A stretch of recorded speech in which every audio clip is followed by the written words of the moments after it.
Welcome back to Draft Chat. We are here to talk about the draft once more. We're here joined by, of course, Josh as well. Josh, how you doing? Great. And we're also joined, we'll talk with him in just a moment, Mr. Tyler Rucker from No Ceilings. But Josh, first of all, I know the lottery's not here, so you can spare me the not in draft mode conversation. But how are you feeling as we're talking about, we're going to play a little bit of fact or fiction as well as high or low. So a fun game episode. How you feeling? Considering that every mock draft I read has the Hornets drafting Jeremy Sohan, not good. Not good. Right. Well, I'm sure he'll come up at some point. Hint, hint. No, without further ado, we'll go ahead and get into it because people didn't come to hear us talk. They came to hear guest number 3 for Draft Chat episode 3. We are here with Tyler Rucker from No Ceilings. Tyler, how are you doing? I'm doing good, guys. Thank you for having me on. I'm excited to talk some basketball, especially some draft. We'll get Josh's draft knowledge up. We'll take care of him in this episode. Yeah, I need you to give me your expertise here.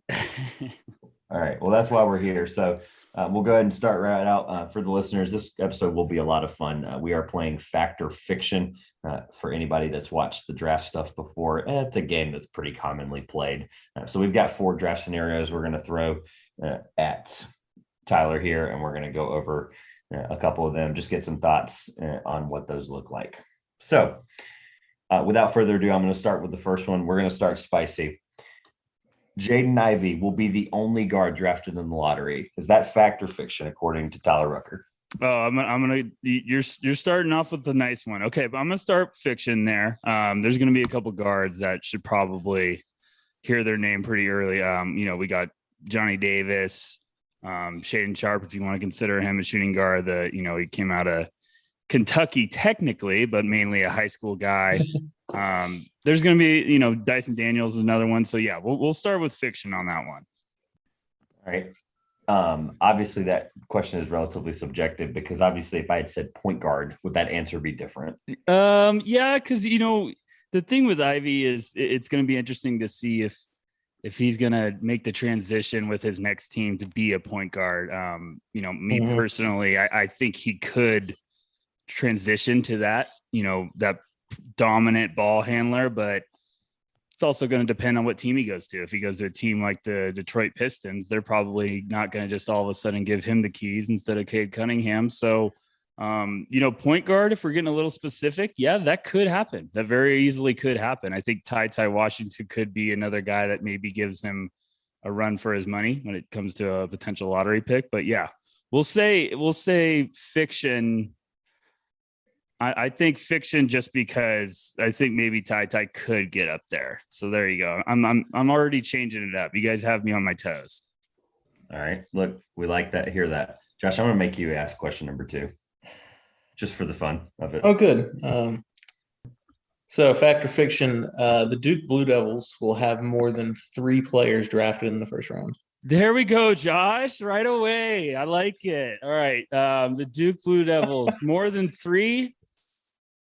Yeah, I'm gonna be a little out there. I'm gonna say that's gonna be a fact. Now, okay, we got Paolo Banchero. Obviously, he should probably end up in the first round. Spoiler alert for everyone listening. AJ Griffin, Mark Williams. There's 3 guys. Those 3 could go in the lottery pretty easily. And then Trevor Keels we're still waiting to see if he's going to return for another year or declare. I think he would have a real shot at going in the first round, kind of toward the end. And then the wild card is Wendell Moore Jr. So, there's a chance we could even have up to 5. Now, like I said, we got to wait and see if Keels is going to be in there. But Wendell Moore's got some fans in NBA circles. So I could see him being one of those guys that goes in the 20s. Go ahead, Josh. I've seen Keels. He keeps at least putting stuff out that makes you think he's going to walk his way back to Duke for another year. Yeah, he keeps teasing it. He's driving me crazy. I'm like, come on, Trevor, just declare or go back already. You're toying with my emotions. So that was how it was with the Caleb Love situation. It was like Trevor's doing a similar thing where he's just kind of making us wonder. And then I toned him out. Yeah, exactly. Kind of ripped the Band-Aid off. He was just trying to really screw with people for weeks until he made his actual decision. So I just kind of toned it out until. For listeners who might be new to episode 3 of Draft Chat, Josh is a North Carolina fan. That's why I made him ask that question. The part about that I find interesting is the Wendell Moore piece. That was the whole reason I wanted to do that question, was because at least according to some of your guys at No Ceilings, I know that you guys had him in your mock recently at like in that 24 range, 26, 27, somewhere in there. I don't remember the exact number. So I'm interested for the Wendell Moore piece of it. I personally think he slips just outside of it. I do think he's worth that end of the first talent, but it's that Trevor Keels piece that everybody that does think he's going to declare has him at like 24. And it's like, is he actually going to go there? I don't know. That number is, I'm glad that you went back there, because I agree with you. I think it will happen. I just don't know who. So, yeah, I think Wendell could be the wild card. Him and Keels, especially if Keels kind of enters the draft, then they're both going to be in the same situation where they could go there. It's going to be very team fit dependent. But, Wendell's one of those guys, he could go early second round, or some team might really be believing in his tools, because although he's a junior, he's still a little bit young for a junior. And that's going to be a really interesting, case to fall. I mean, that'll probably be a fun prop bet, for all those gambling guys out there. I mean, the Duke has a lot of talented players on that roster, but I didn't know Josh was a North Carolina fan, so I don't want to go too crazy on the Blue Devils talk. No, it's fine. My favorite thing about I'm glad you threw in the Vegas piece, because for a fact every sports book's going to have 4.5 as the Duke number, for sure. And they're going to pray people take the 5, or their Duke fans are going to take the 5 number, because it's just going to be that weird circle of draft gambling. So, all right, Josh, number 3. So fact or fiction, Chet Holmgren is the best prospect in this draft. Wow. See, I love these questions because you guys were warming me up first. It was like a couple appetizers, and now we're getting to the main course. Woo. I'm probably going to get some hate on this one, but yes, I believe Chet is the best prospect. So that's a fact. I've been, I've been on the Chet train all year. He's been the number 1 prospect on my big board, my personal one, all year. I haven't budged him. He's special, and everyone's going to point out the thin frame, but it's what he does on the court and how he battles and his mentality that makes him so special. And I think he's just scratching the surface of what he can show offensively. So I think Chet's the best prospect in his draft. I know a lot of people have Paulo or Jabari Smith up there, but it's been Chet Holmgren for me, and it's going to stay that way. So yeah, that's a fact. Follow-up question, because I know Josh and I both agree with that. Josh and I both agree with that. And yes, they are in order of warming up to hopefully straight heat. But what is the biggest thing that sets him apart from, say, let's just say it's a Chet and Paolo 1v1 here, like for the number 1, that I think most people have that right now. What is the one thing, if you're Houston at 1, I'm just throwing out a team that could take either one of those guys pretty handedly, or Orlando, hypothetically. What is Chet's differentiating factor versus Paolo? Is there one thing that just kind of like sets it apart, or is that a pretty clear thought for you?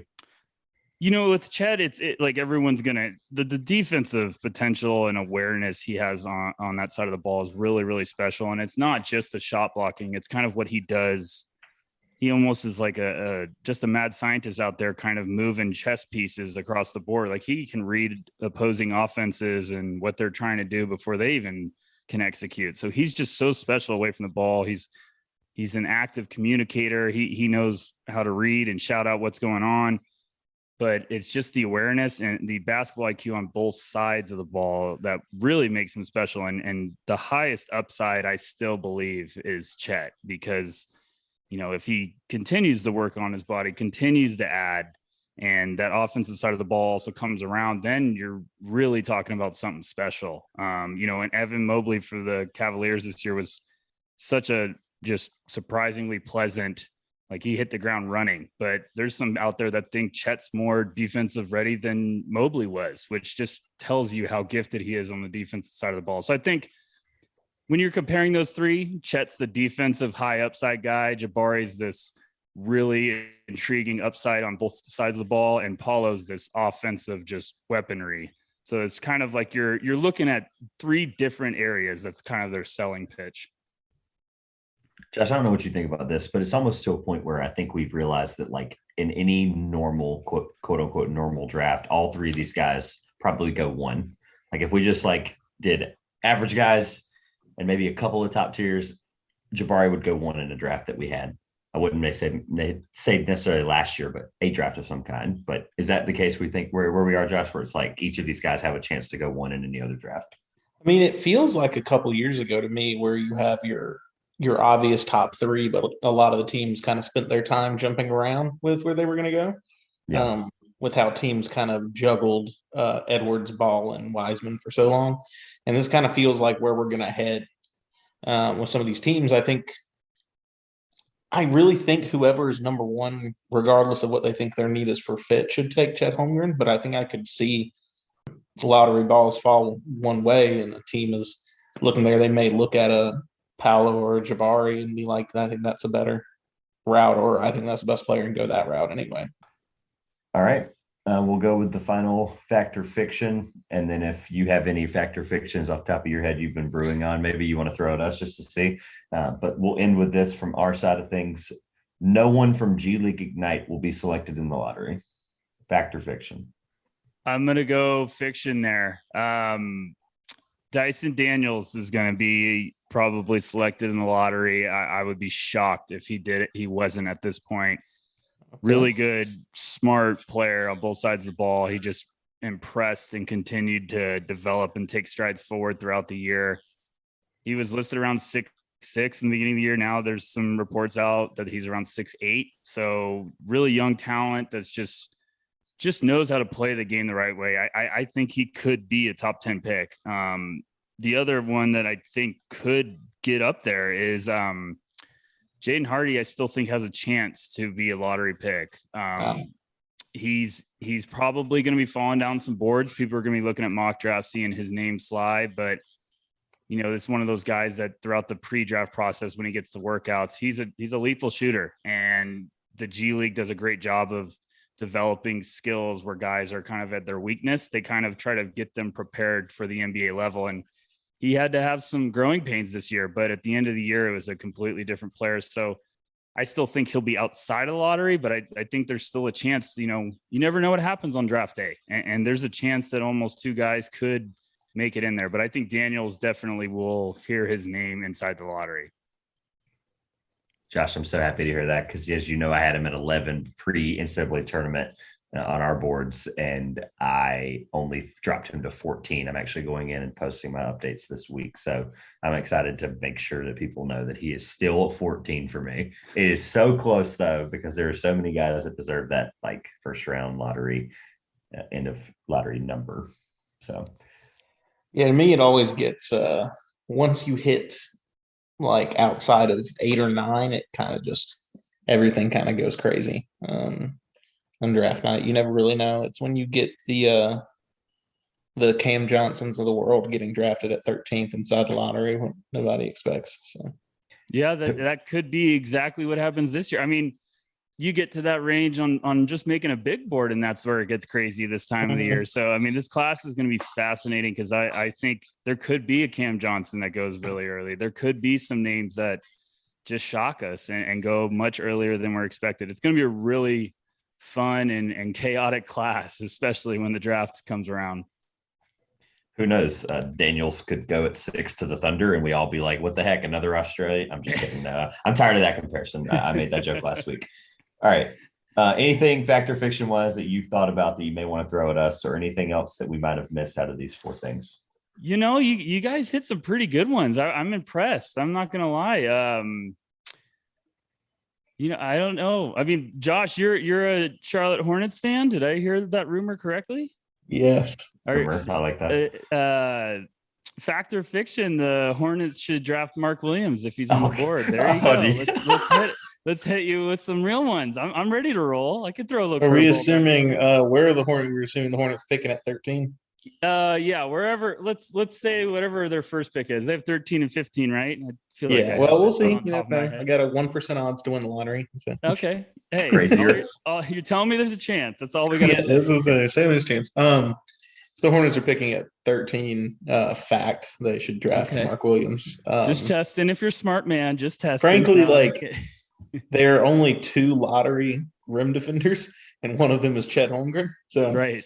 The other one is Mark Williams. I think that's where they go. I've been pushing the frankly ridiculous, kind of as a joke, but I've been pushing these Rudy Gobert to Charlotte trade rumors. Honestly, Hey, I don't think just you're the only joking. one. No. Yeah, just Not after joking today. because I don't think the Hornets should give up what they would have to give up in that. Right. But assuming that doesn't happen, yeah, Right. No, I he's one of my favorite fits for the Hornets. I think he would solve a lot of the problems they've been wanting to fix. I know Jeremy Sohan's been a very popular name there, but I still think Mark Williams would be the grand prize. But hey, we'll see what happens. They're in a good spot. I think they're gonna get two good pieces to the puzzle, hopefully. But I'm like you. I hope they don't trade for Rudy because they're gonna give up a little bit too much, I think. Yeah. Hope maybe if Rudy demands a trade that it'll drive his value so far down. Yeah, that could happen very easily too. Josh, I'm just look. I let y'all have your Hornets, Mark Williams, happy fest, and obviously you know how I feel about him. So, look, I'm just glad that we talked about Mark Williams 3 episodes in a row for Draft Chat, and we've still got 2 or 3 more between now and the lottery, and then now in the draft. So, yeah. Tyler, I know you said you listened to one of the episodes, at least with Steven. I have one guy every year. I'll just summarize very quickly. I have one guy every year that I will die on a sword for. And I love this. This year it's Mark Williams. Okay. Well, you're a smart man because we have a lot of fans of Mark Williams at No Ceilings and some guys that aren't convinced that we've been pushing him all year. I love Mark Williams. I know. I think he can play. I remember through the NCAA tournament scrolling my Twitter feed and just all the Mark Williams love and highlights for just kept going up on end. He could play. Smart player, really, really good. I think someone's going to get a heck of a steal with Mark Williams. For what it's worth, our big boards, our first official ones of the year were posted on March 23rd. And I had Mark Williams at 9. I love it. So I would just look, if people know it because they've read it. I've seen the numbers. We're happy to say that people have read it, and I'm thankful for that. And I hope I do not look. Yeah, well, I guess I'm not the only one. Who really cares? Apparently, a lot of your guys will be upset as well. So I won't feel bad about it. I'm so glad we've done 3 episodes of Mark Williams and the Hornets. I'm just happy. I don't think 9 is ridiculous. I did a No Ceilings pod with Tyler Metcalf, and off the air, I think we pretty much average one episode. Like we talk about Mark Williams for about 20 minutes before we hit record. We're just like, man, I love him. Like, is top 10 crazy? And then Metcalf's like, no.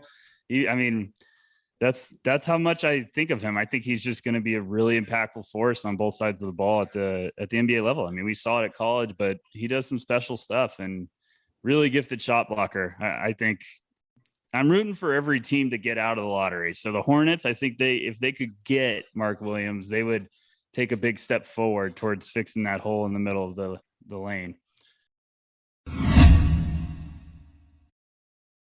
Let's do another fun game. It's called High or Low.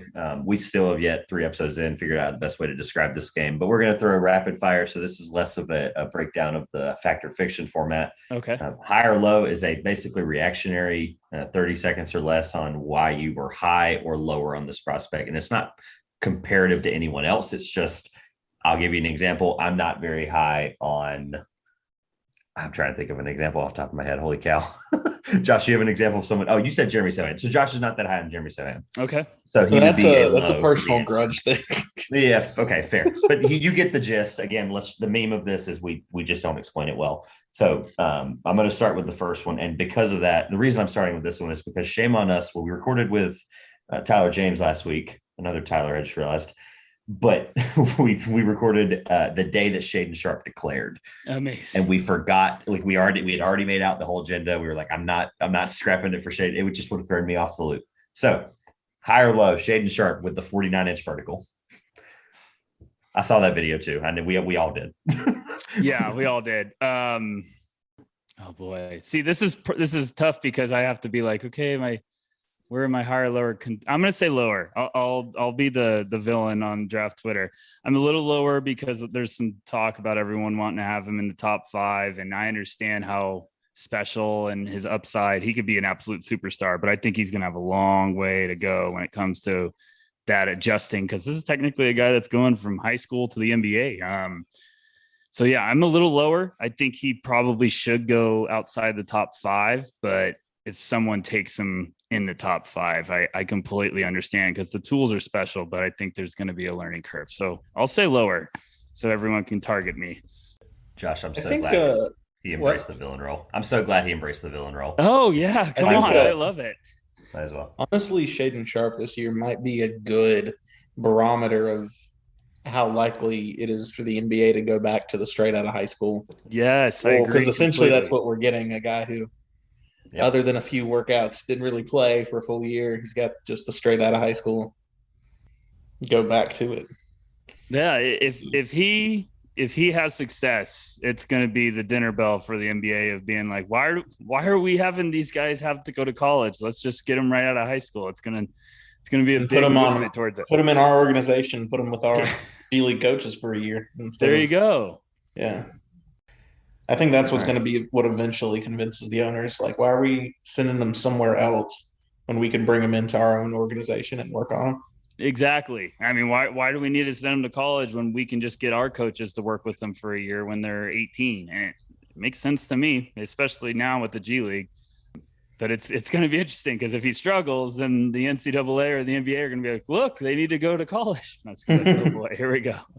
I think and we don't have to spend forever on this, but I agree with both of you. I think it's a great point because especially with the NIL part of it, obviously guys that are destined to be in college and want to take I'll use Oscar Shibwe as the example, obviously, who took $2 million basically to go back to Kentucky, albeit he wasn't going to be a first round pick probably anyway. But you know what I'm trying to say is I think it's a great time for this because these guys or the NCAA isn't maybe losing as much money as they thought they might have 7 to 8 years ago when they were thinking about this move prior. So I think it happens? Probably not, but it at least it's the highest likelihood we've seen since it was previously a rule.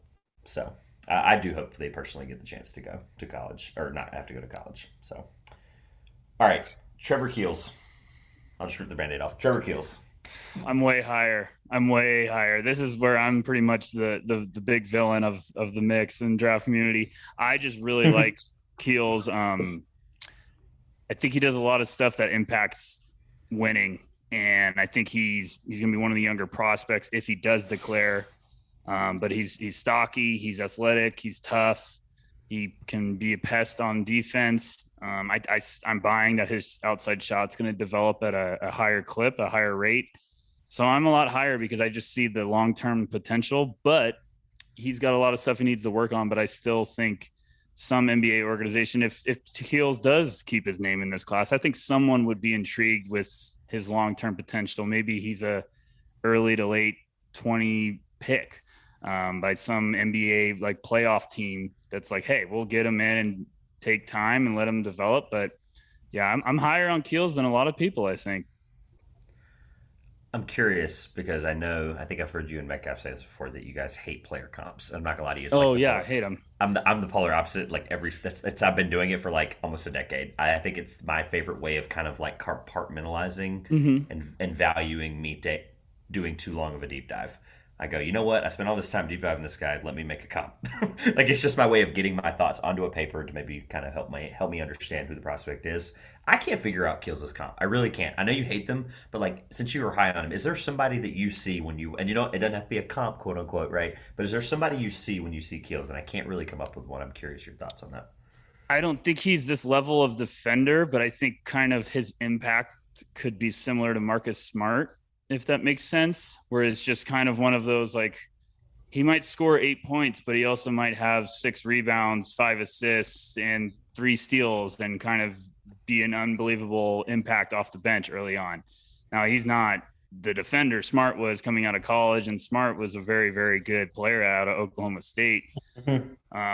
So, like, I think Keels could be that sort of mold where it's like, okay, he doesn't need to have the ball in his hands all the time, but he could come in and make plays for his team and, keep the ball moving, read the floor, also create some hustle plays or some defensive turnovers for, just momentum building guys while his game develops. So that's probably someone off the top of my head, I would say, for comp wise, but I think my no ceilings crew would probably say I'm the worst pro comp guy in the bunch. So that don't have to be good at it. It's okay. That's the best part about it. No one's going to look at a list 4 years from now and go, wow, he compared him to that guy. I mean, they are obviously. People are going to aggregate. Yeah. They're going to aggregate stuff. Don't get me wrong, but they're not going to be. If you're right on the guy but wrong on the comp, what would you rather be? You would rather be right on the guy, Right, exactly. I'd rather be correct on him, and I'm more of like the shades of, or like like he looks a little bit like this guy. That's what I'm saying. Like he kind of reminds me of Smart, but people are going to be like, well, you said Marcus Smart, that means he has to be just like him and win Defensive Player of the Year. So. All right. All right, this next guy is somebody we've neglected for some reason 3 episodes through Draft Chat to talk about. EJ Liddell. I would say I'm higher. Took me a while to get there, but in the middle of the year, I just started watching him really closely because I'm always a little nervous about the undersized power forwards. But you watch, yeah, and they're scary because he's about 6'7", 240. So you hear that and you're like, well, is he just going to struggle to, kind of fit in at the NBA level? But he's really athletic, like sneaky athletic. His block rate is unbelievable for his size. And he does a really good job on defense. He's really smart and aware from the ball. And he's going to be one of these pick and pop options that I think could really make him a dynamic weapon. Now, I think EJ needs to go to the right fit. I think if he could go somewhere where he's playing alongside a gifted center, Minnesota, Denver, teams like that could make EJ a really nice weapon moving forward. But I like him a lot. The more I watch EJ Liddell, the more I'm a fan. Every single mock I've seen has had him go nowhere other than Denver and Minnesota. So it's almost at this point destined he's not going to go there. So I'm curious that the where he's going to go outside of that. I agree with you on. I think fit's going to really, really matter. I also think he's going to be a guy. I think every year in that weird lottery spot we talked about, I think he's going to be one of the guys that may go up into that 13, 14, 15. And we might be shocked. I think he's destined to do that eventually. I don't know if it's 13, 14, 15 necessarily, but it can be. Speaking of shot blockers, Jalen Duren. Oh boy, now you're really hitting my feelings now, boys. Boy.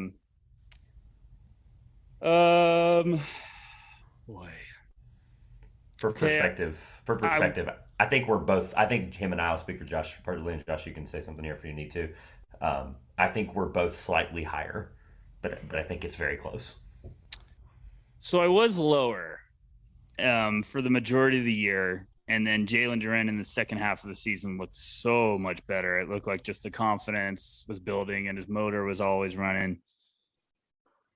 I'll stay with lower, but I like Jalen a lot more than I did 3 months ago. So I'll stay a little lower. I think there's really special tools. I can see the upside. He's going to be 18 when he plays his first NBA game. I think his birthday is like late August, maybe even September or something. So he's really young. He's supposed to be a freshman next year, reclassified.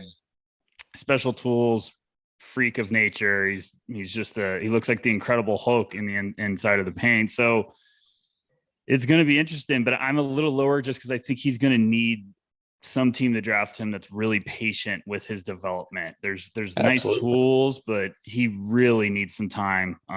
Right now he's at his best kind of being like this, gets the ball off the rebounds and just dunks everything he can in the world, but he needs to develop the rest of his game. There's been plenty of flashes, but Duren's going to need some time. I have him 11th on my big board. If that helps everyone, I used to have him a little bit lower. So I like him a lot. It's just, there's also some other guys that are making some momentum to get above him. I'm always going to be high on a guy that is only 18 years old and is that much of a physical freak. I'm like, he can work on it. Right. He can work on it. Like 22 for him is basically 25 for anyone else. Like it's crazy what he'll be at 22 that some guy else might be at 24 or 25. It's kind of scary. All right, Josh, who do we have next? We're going into a very controversial name in draft world, Patrick Baldwin Jr. Ooh, yes, you are. You guys are getting good at this. I like it. I'm higher on Patrick Baldwin Jr. than some others, and that's because I see some guys having him at like 28, 30. I get it. It was a very ugly year. I've watched the film. I understand everyone's doubts, but I think it was just a bad year. And I think still plenty of scouts are going to be looking at his previous sample was playing overseas, playing in high school. they're going to be believing in that, where it's once he gets around better talent, he might blossom. He might have all this confidence again. So I'm still believing that he, I think this year he showed us he's not going to be a number one guy. Like he's not going to be the guy you give him the ball and say, go take over. I think he could be a really nice number 2 piece or number 3 piece. So I'm still a little higher on Patrick. Just gifted shooter with size. Those don't, come around often. And I think he's got some playmaking upside that a lot of people don't shine enough light on. I think he's going to be a steal for someone if he goes to the right place. I think, look, I don't disagree with anything you just said. I'm not naming names. It's fine. To be clear, it's not anybody on your team. So. Oh, you could call him out. I'd love no, that. No, Yes. You guys all have him in that number you mentioned.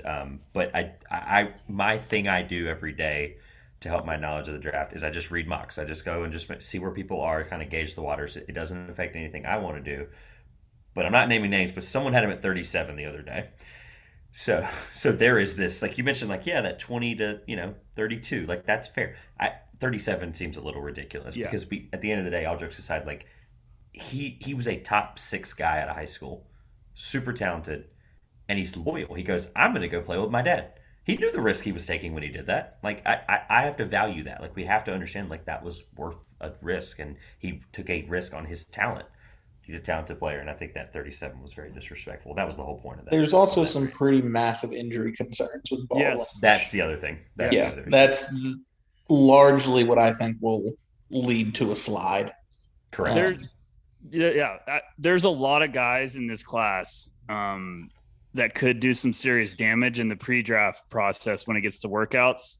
And I'm saying they could either go up in a hurry or down in a hurry. I think if he has a chance to go up in a hurry. Now, that's exactly what Josh said. Like, his medicals are going to need to check out. He had a couple it was just a nightmare year. I mean, he was struggling, then he came back, then had an injury. Then I think he had COVID. He was out for a while. It was just like all over the place. It was like, okay, just shut him down.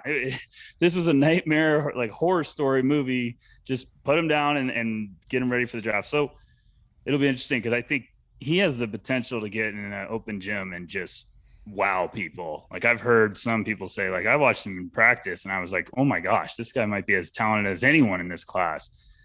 But we'll see. This is where it gets fun because the infamous like chair defender in the workouts is never good this time of the year, and everyone starts skyrocketing up boards because they look good in an open gym. So we'll see.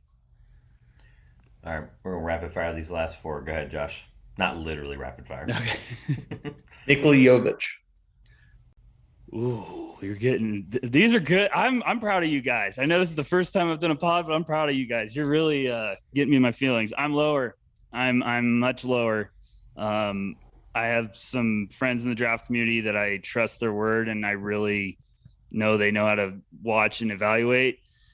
And they're high on him, but I'm not there. I think really special, super young. He's 6'10". He's got some really intriguing outside shooting ability. I just got some questions still that, like, I'm not there with taking him as a lottery pick. I think if you get outside that, I understand anyone that's just like, yeah, we're a believer. But his first step's a little weird. It's almost like it's for a guard. Like, he doesn't use that full body to get to that first step, but he's always having to come back to his drop step, like his step back, because he can't explode past guys. There's just some questions, and he's a guy on my list. I got to watch a complete slate. He's my next deep dive. So yeah, I'm a little lower.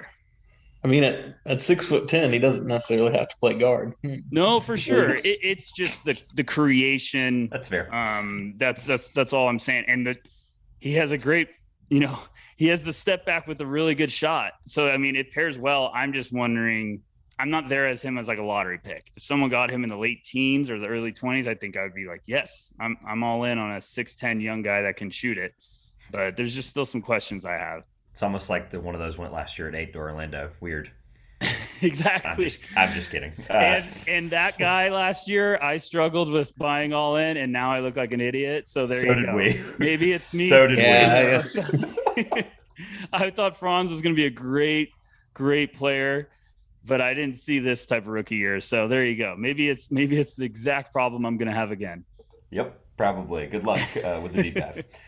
All right, Josh. Again, I just want you to say this one. My favorite player, Jeremy Sohan. Oh, this is a good one because I have mixed feelings about Jeremy. I was a big seller all year, and now I kind of get it. But I think a lot of people are higher, so I'll go lower. I have him. Where do I have him? I have him around like 16 or 17 on my board. I know some people have him top 10, and I can't get there yet. I think he's going to be a really nice piece. I think there's some legit tools for him to be kind of a Swiss Army knife type of guy. But I'd also think every draft cycle features one guy everyone gets a little bit in love with. They get deep in their feelings. And I think Jeremy might be getting that tag this year. So I'm a little lower. I'm not rooting against him or anything. I'm just saying, I think if you got to the late lottery and you could get him, great value. But if you're trying to take him 8th or 7th overall, I think I wouldn't sleep very well that night. I'd be a little nervous. This next guy, Josh, before you say it, I'm going to preface with, this is another guy that I think people, not necessarily late lottery or top 10, like you just said, feels, but there are some people that I know feel strongly about this fellow. Josh, go ahead. Terquavion Smith. Ooh. I'm lower. I'm from Raleigh, by the way, to be clear. Okay. So this is going to be personal. Well, I have to preface this. I'm lower, but I have to do my deep dive on him. So if you ask me next week, this answer could be completely different. I know there's some people at No Ceilings that are drooling over him, but I'm lower. I think really explosive scorer, like really has some special tools, very thin, very skinny. He's going to need to put on some muscle, some weight, but at this point, I could see him being a late first round pick. I could see someone just buying into the long-term upside. So yeah, I'll say lower for now, but I will preface, I got to do Terquavion's on my list. Jovic is on my list. I got like 15 other names I got to go through. So I will probably change this answer in a week.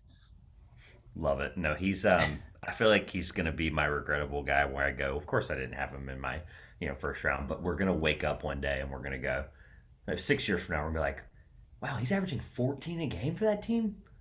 Really? Interesting. There's always several guys in the second round to do that. For sure. And I think he's the next one to do it, and it's going to. I don't think enough people focus on the importance of the second round. Yes, I love you guys. You guys are smart. I'm a big. Well, I mean, we're about to have guy. a back-to-back MVP that went 41st overall. There you go. Very much. I always think everyone just neglects the second round. I think you could find some real good talent there. I think Terquavion, like if he was a early second round pick, I think that would be a great, if you want to call it a roll of the dice. But some people I know like have him as a late teens 20 guy, and I'm like, whoa, that might be. I'm not drinking from that fountain yet. So, but I do think there's some really good second round guys in this class that might go a little later. Yeah. Before we do the ninth one, which by the way, they're supposed to normally be 8 for this segment, but it's okay. I just feel like these were good. The thing with as a North Carolina State fan, for those that might be new here, he made me nervous in terms of all this what I think about him, because if he's scared of attacking ACC defenders at the rim, then how is he going to be not scared of attacking NBA defenders at the rim? There you go. So, anyway, enough on Terquavion because I haven't done a deep dive either. I got a deep enough dive for 31 games in college or 20 something games in college this year. So. Anyway, did you really stick around for all 31, Trev? I did not watch all of them live. You know that, but it wasn't. I understand it wasn't a pretty year. You didn't stick around. No, it was not. I ran into Manny Bates on campus 3 days before he had the shoulder injury, so that's just fun. Okay, he's transferring now, right? I saw him on a list of potential UNC targets. All right, last guy, Josh. All right, Josh, last guy. Here we go. Subject. Last guy. Next, please. Jaden Ivey. So going back with the most controversial top 5 talent. I mean, in my opinion, higher. Okay. I have him 4th, so I don't know if that's higher than a lot of people. I have him 4th. I will say I was on the fence more than a lot of other people until I did my deep dive on him, and I was like, this kid's got it. He's gonna be a weapon. I could see someone taking him everyone's obsessed with Chet, Jabari, Paulo. I could see someone taking Ivy and just being in love with him. I think he's explosive. Indiana. Yeah, I could see someone, if they get up there in the top 3, saying we're gonna take Ivy. I could see Detroit doing it. I could see a little bit of a curveball there. So I like everything I've seen from Ivy. I think he took a huge step forward this year. So yeah, I'm higher on him. I love everything I've seen from him. Detroit could do it, and then just like last year, I think the draft last year, we all just thought it was this weird chalk top 5 in whatever relative order. We actually really thought we knew the order, and then it just got weird quickly. I think the Thunder, they're going to think really hard depending on where they get in the top 4. They're going to think really hard about Ivy, and people are going to laugh at me because of how many guards they already have. But Dort can play the 3. They're really going to think hard about it. I know they are, and it's going to be very, very fun to watch where Ivy goes, because I think it may be unexpected. I think. But, well, okay, doesn't go ahead, care about fit. No, they just they do not. They don't care. They're nothing but just a little farm of really talented 19-year-olds that are figuring out how to fit this thing together. I think they're going to be the most fascinating team of the entire draft, depending on where they end up in the lottery. Like I'm thinking about it for the last 2 weeks. I can't get it out of my mind. I'm like, if they're at 4, what are they going to do? I was like, are they really going to take another guard? Like, I think at No Ceilings, I think me and Corey are going to actually write a piece, like breaking down all the options, because it's one of my favorite debates. Not even the top 3 guys. I think if OKC was at 4, that might be the best debate of all. So it'd be fascinating. It's always amazing what happens with these shows, because you don't know what could be brought up. But we'll spend about way too much. I'm going to just go with way too much time as the amount of minutes I'm going to say in a few weeks when we have a friend of the show, Grayson, on for draft chat / lottery reactions, spoiler, to talk about the Thunder, because he's a diehard Thunder fan, and I just have to know someone's thoughts who's that bought into the Thunder. So yeah, we'll talk plenty about that here soon for us. I'll get my Thunder's month's worth of Thunder next week. So we're going to take a playbook out of you and Metcalf's. We're going to take a play out of you and Metcalf's playbook. My brain cannot work today. It's okay. I get it. Combine your shameless plug at the end, where people can find you, your work, etc., and then best thing you saw this week. Man, best thing I saw this week, I'll go a little NBA, because we've been doing only NBA draft. I think what Giannis did in game 1 against the Celtics, and I didn't tell you guys this because, Trevor, you said you're a big Lakers fan. I grew up a big Celtics fan, so I'm glad I said this at the end of the podcast so you didn't just kick me off right away. But what Giannis did in game 1, struggling shooting, but he was unbelievable. I mean, if you don't think he's one of the best players in the world after that game, I don't know what you think, so he was sensational. But yeah, just to plug my stuff, I'm at NoCeilingsNBA.com. Thank you, Trevor and Josh, for having me on. This was a blast. Anytime you guys want to talk hoops or draft, just let me know, and I'm there. I'm there. I'm at NoCeilingsNBA.com, like I said, and on Twitter I'm at Backcourt V or Tyler_Rucker. So thank you guys for having me. This was a blast. Absolutely. Yeah, this is the first time we've ever done 2 different shows back to back. The moment you leave, we're going right into our round 2 predictions / talking about that game as well. So I'm looking forward to breaking down the Giannis film for a couple of minutes there, because that definitely was unexpected. So, Josh, anything else for Tyler on the way out? No, that's great. We really appreciate having you, Tyler. I think we really appreciate it. I had a great time watching you kind of agonize over those high or low questions. I'm going to be doing it for months, or I guess another month and a half or whatever it is. So yeah, thanks you guys. Those were good ones, because now I'm going to be getting off the air like, okay, well, they left me with some puzzling thoughts here. Was I truly right with all my stuff? So it's a tough draft. It's going to be interesting when I'm done with the whole film grind, because I feel like my opinion might change 15 more times. So yeah, once these episodes go up this week, I've got 3 guys that I'm taking a few minutes on, and we've talked about all 3 of them, so I'm really excited about it. All right, well, this has been a fun episode of Draft Chat. Thank you, Tyler. Thank you, Josh. We will see you soon.